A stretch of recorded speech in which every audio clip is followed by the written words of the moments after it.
keep my hands to myself. Bonjour les copains, une fois n'est pas coutume, on se retrouve pour parler de bouquins. J'ai acheté il y a un mois à peu près le nouveau livre de Marie Lopez, donc alias Enjoy Phoenix. Son bouquin s'appelle Carnet de route et je viens à peine de le terminer et du coup j'avais envie en fait de filmer cette vidéo alors que j'étais encore sous l'impression du livre. Je sais pas si ça vous le fait, mais moi quand je termine un film, un livre ou même un épisode de série, je reste encore longtemps sous l'impression de celui-ci en fait, je sais pas pourquoi. Mais ça peut jusqu'à durer 15 jours. Je vous avais parlé de ça pour le livre Geisha, où là j'étais vraiment restée pendant au moins 15 jours encore dans l'impression du livre. J'avais la sensation que les personnages étaient encore dans ma tête, que je vivais encore dans cet environnement, enfin c'était très spécial. Donc voilà, je viens juste de le terminer et je dois vous avouer déjà que j'ai pas trop compris la fin. Voilà, je me sens un peu bête de dire ça, mais j'ai pas vraiment compris ce que Marie voulait, quel message Marie voulait nous faire passer. Voilà, mais bon, ça je vous en reparlerai tout à l'heure, commençons du début. Quand j'ai ouvert ce bouquin, j'ai été très surprise parce que je trouvais que l'écriture de Marie avait changé. J'ai lu son premier bouquin qui n'était pas du tout un roman de fiction mais qui était plus, enfin je sais plus comment elle nomme ça, mais un petit bout d'autobiographie je dirais. Et en fait le bouquin m'avait pas du tout plu parce que les sujets abordés et la façon d'écrire je pense ne m'étaient pas destinés. Je pense que je n'étais pas assez jeune pour lire ce livre, donc bon je l'avais trouvé inintéressant pour moi. Pas inintéressant de manière générale, mais inintéressant pour moi. Donc là, j'ouvre ce bouquin et je me dis waouh, franchement, c'était hyper bien écrit, c'est hyper bien écrit. Je trouve que les phrases sont bien constituées, elles s'enchaînent vraiment bien et si bien que du coup, on se retrouve plongé tout de suite dans le bouquin.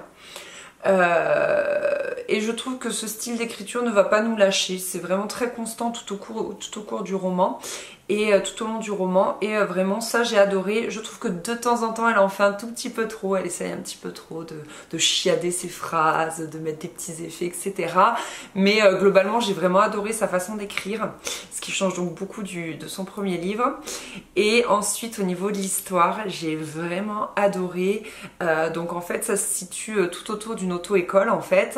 Donc on a Antoine qui est le moniteur d'auto-école, donc tout tourne autour de lui et voilà les personnages qui gravitent. Il y a Gaspard, un monsieur relativement âgé, il y a Marco, un jeune homme, Éléonore et Charlie qui sont deux filles qui ont je crois 3 ans d'écart ou quelque chose comme ça.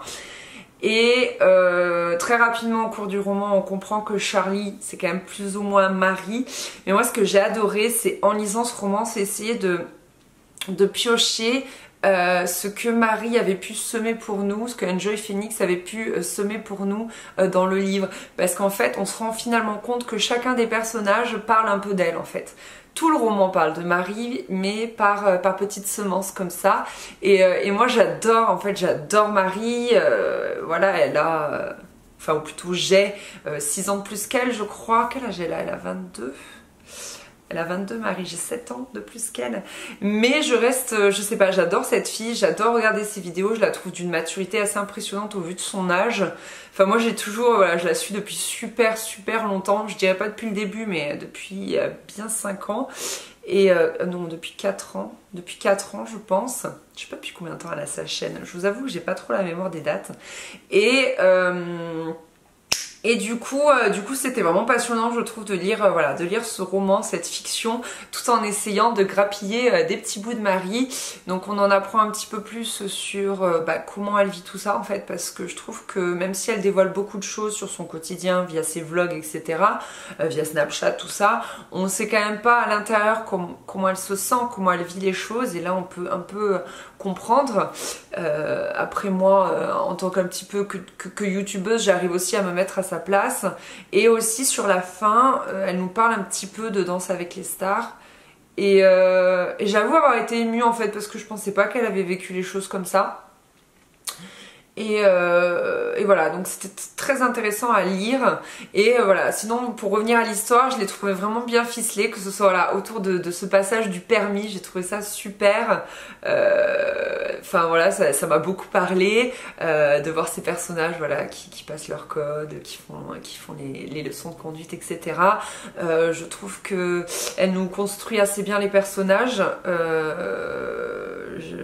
Puis je trouve qu'il y en a aussi pour tous les goûts, puisqu'il y a Gaspard, la personne âgée, il y a Antoine qui est plutôt un homme, pas un homme mûr, mais qui a des enfants, etc. Et après il y a les trois jeunes, Marco, Éléonore et Charlie. Je sais pas si Charlie c'est un prénom clin d'œil aux actualités, mais j'ai trouvé ce prénom vraiment très bien choisi. Puis je le trouve très joli pour une fille. Et voilà, donc vraiment ce livre m'a plu. Je voudrais quand même vous lire la quatrième de couverture parce que moi c'est ce qui m'accroche dans un bouquin, c'est la quatrième de couverture et la première page. Et alors la première page, il faut vraiment lire le préambule, enfin faut tout lire en fait de ce livre. Faut pas commencer directement à la page, je sais pas page combien, page 17. Faut vraiment pas zapper le prologue et le préambule parce que je trouve qu'ils ont leur importance dedans. Alors la quatrième de couverture. Ah, il y a marqué Marie à 21 ans. Pardon. Donc du coup, j'ai 8 ans de plus qu'elle. Voilà. Une jeune étudiante en architecture, une youtubeuse, un homme trop tranquille nommé Marco. Oh, moi je pensais que c'était un jeune. Un moniteur d'auto-école et un professeur d'université. 5 personnages au destin dissemblables vont former un groupe hétéroclite et fantasque à la faveur du permis de conduire. Tandis que 3 générations se mêlent et s'apprivoisent, une camaraderie surprenante grandit entre les candidats. Chacun va se livrer aux autres bien plus qu'il ne l'aurait imaginé. Le passé, les doutes, les regrets, les espérances s'invitent dans l'habitacle de la voiture à double commande. J'adore vraiment le contexte de l'histoire. Leurs différences les poussent à reconsidérer leurs choix et les horizons qui s'étaient fixés, et le danger de ressortir de l'expérience juste un peu plus perdue qu'avant est bien réel. Mais voici que surgit l'extraordinaire et que s'offre à eux un chemin bien éloigné des codes et des panneaux de signalisation. J'avais lu une interview de Marie où elle disait qu'elle avait voulu faire rentrer du fantastique dans l'histoire, notamment parce que, un peu comme nous tous, elle était vraiment bercée par la génération Harry Potter, etc. Et j'avoue que c'est ces parties-là qui m'ont le moins accrochée en fait. Je sais pas pourquoi, mais je sais pas, quand elle a essayé de mettre du fantastique, c'était pour moi trop détaché du réel, enfin ça venait comme un cheveu sur la soupe en fait. C'est exactement ça l'expression.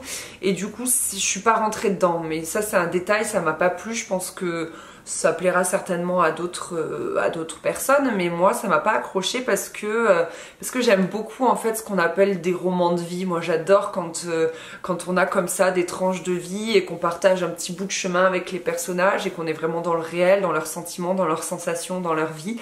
Et du coup là que le fantastique arrive comme ça de temps en temps, je crois que ça arrive 2 ou 3 fois dans le roman, j'ai pas compris en fait, j'ai eu du mal à rentrer là-dedans.